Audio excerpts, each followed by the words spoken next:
Oke, salam saudaraku semua, sebangsa dan setanah air.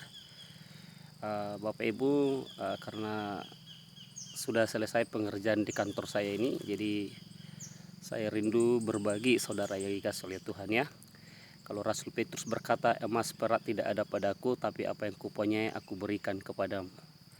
Jadi itu juga yang saya mau sampaikan, emas perak permata tidak ada padaku, tapi apa yang kupunya akan kuberikan padamu. Tapi percayalah Bapak Ibu, satu waktu dipercayakan emas perak dan permata itu, pasti saya akan berikan kepada orang-orang yang membutuhkan ya. Karena itu sudah firman Tuhan, harus menjadi berkat untuk sesama.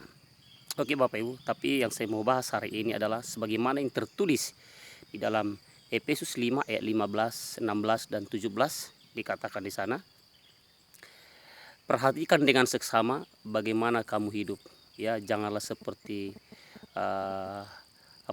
jangan bebal tapi arif dan bijaksana ya. Jadi artinya di sini Bapak Ibu, apa yang menjadi topik daripada pembahasan kita hari ini, bagaimana cara kamu hidup seperti itu Bapak Ibu ya. Kekasih Tuhan, perhatikan baik-baik, hidup kita tentu punya tujuan yang jelas, karena hidup kita ini adalah mahakaryanya Allah. Hidup itu jangan sekedar hidup Bapak Ibu, saudaraku semua. Karena maaf saya harus berkata bahwa monyet-monyet di hutan sana pun mereka juga hidup. Tetapi yang dimaksudkan di sini hidup seperti apa saudara?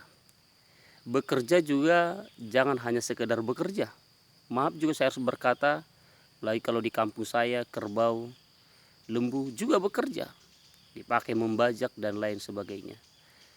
Tetapi pertanyaannya, bagaimana kita hidup ya? Kalau kita baca di ayat yang ke-16, oleh sebab itu pergunakanlah waktu yang ada karena hari-hari ini adalah jahat.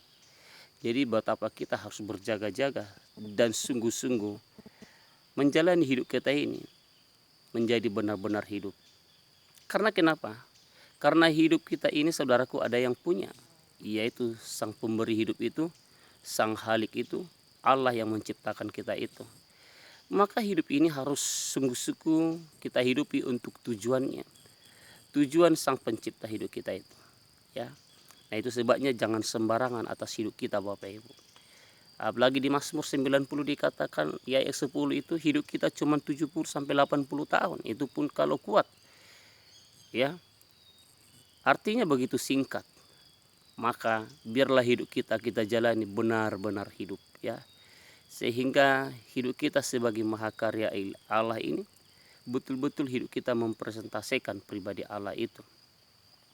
Jadi saudara yang dikasih oleh Tuhan, ayo saya bersyukur ya, karena semakin mengerti menjalani hidup ini saudaraku. Hidup saya semakin hidup. Mungkin orang berkata aku juga hidup.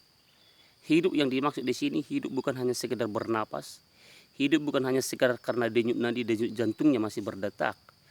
Tetapi hidup yang dimaksud di sini adalah hidup yang memberi satu nilai, yaitu nilai kerajaan Allah. Nah itu sebabnya hidup kita ini harus untuk kepentingan kerajaan Allah, bukan lagi untuk kepentingan diri kita sendiri ya. Nah itu sebabnya hari-hari ini begitu jahat. Maka apa nilai hidup kita Bapak Ibu yang dikasih oleh Tuhan? Mari berjuang terus, tidak ada yang mustahil.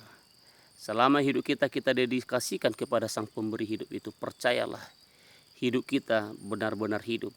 Dan kita akan mampu memanusiakan manusia-manusia yang lain. Kita akan mampu memperlakukan orang-orang lain dengan cara Tuhan memperlakukan orang-orang lain. Nah, itu sebabnya miliki hidup yang berkualitas. Apa itu hidup yang berkualitas? Adalah hidup yang dikendalikan oleh sang pemilik hidup itu lewat firman-Nya. Oke Bapak Ibu, hiduplah jangan sekedar hidup, tapi hiduplah sungguh-sungguh hidup ya, untuk kemuliaan, untuk tujuan sang pemberi hidup itu. Jadi berkat, jadi terang, memuliakan Allah sepanjang waktu. God bless you, Jesus bless all.